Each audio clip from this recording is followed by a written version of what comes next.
SUNY Cortland. I'm Alex Valbergs, and we're back at it again for another week of fantasy football advice with booms and busts. It's week 8, and I'm going solo this week, so we'll just get right into it. The teams that are on byes this week are the Ravens, the Bills, the Bengals, and the Texans, so you have some valuable fantasy players that won't be on the field this week, including Arian Foster, Ray Rice, A.J. Green, for example. The quarterback I really like this week, he's not a top 5, he's not usually in the top 5, but I think he could put up top 5 numbers this week, is Ben Roethlisberger versus the Washington Redskins.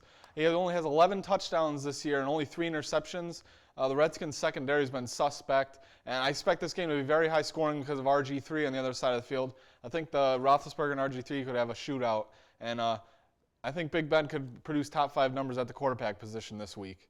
At running back, Rashad Jennings. He's the number 1 pickup in fantasy this week because Maurice Jones-Drew went down with a foot injury. He's going to be sidelined for multiple weeks. And Rashad Jennings is one of the few backups in the league that has the talent to be an every down back. He's big, he's fast, he's strong.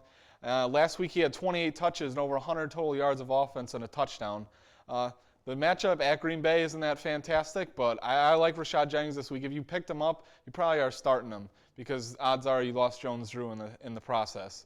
My other running back that I really like this week is Vick Ballard of the Colts.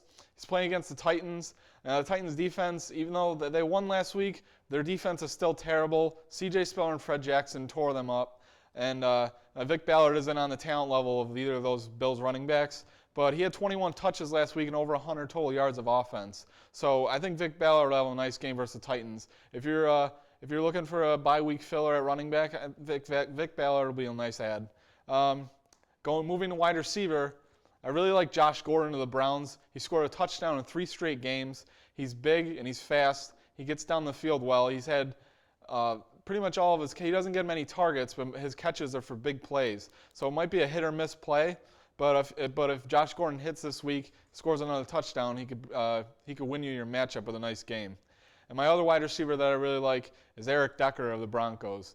He's playing the Saints on Sunday Night Football. Decker scored 3 touchdowns in the last 3 games. He looks like he's finally building up a rapport with Peyton Manning, and that's always a good thing.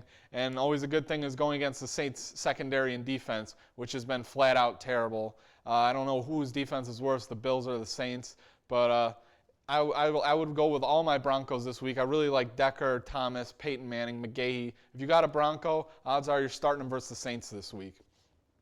For my busts, quarterback, I really don't like Cam Newton this week. He's had a poor attitude for the last few weeks, and he has 8 touchdowns, which isn't too bad, but 6 interceptions. But he's playing the Bears defense, who's made a habit of just terrorizing quarterbacks this year. They really cause problems for everyone they've played so far. They're probably the best defense in football. Moving on to running back, Trent Richardson. He had 8 carries for 8 yards last week. He got pulled and didn't play the entire second half because of a rib injury. Odds are if you have Trent Richardson and he plays and he's announced to start, you're probably going to have to play him. But I might temper your expectations this week. I don't know if he'll have that great of a game versus the Chargers, who surprisingly have a good rushing defense. As we move on to the next running back, Sean Green. It's kind of the opposite of Trent Richardson. I don't think he's that talented. He's had a couple nice games. He's had over 200 rushing yards and 4 touchdowns in his last 2, but he's going up against the Dolphins, who might have the best rush defense in all of football. So if you think Sean Green is all of a sudden a number 2 running back for you, I might back off that. I'm not crazy about Sean Green. I never have been. And then moving on to wide receiver, Brandon Lloyd is going up against the Rams. I love Brandon Lloyd coming into this season. I really thought that he was going to get a lot of targets, which he has. He has 65 targets, which is top 10 in the NFL, but he's only converted that into 35 catches and 1 touchdown. Like I said, with Decker, he has a rapport with Manning. It seems like Lloyd is really, his chemistry is really taking a long time to produce with Tom Brady.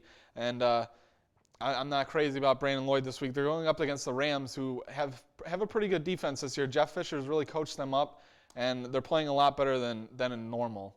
Lloyd only had 1 catch last week. I think he'll do better than that, but I'm waiting for that blow-up game from him. I'm not sure if it's going to come this week. Lastly, Calvin Johnson.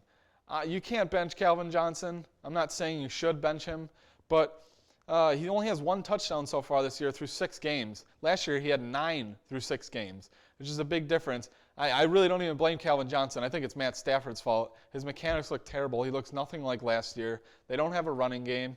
Nate Burleson just was out for the year. And I expect the Seahawks, who have the best secondary in football, I don't think that's even a question, with Brandon Browner, Earl Thomas, Cam Chancellor, and Richard Sherman. I think they're going to double cover Calvin all game. He could have 100 yards. It's going to be a problem for him to get into the end zone again. And like I said, you can't bench Calvin Johnson, but I'm not sure if he's going to have his breakout game of 2012. And like I said, you can't bench Calvin Johnson. He's probably the best wide receiver in football. He might not be playing like it, and it might not be his fault. But we'll see where he goes this week. That's it for my booms and busts in Week 8. I'm Alex Valbergs, and hopefully the fantasy gods are on your side this week.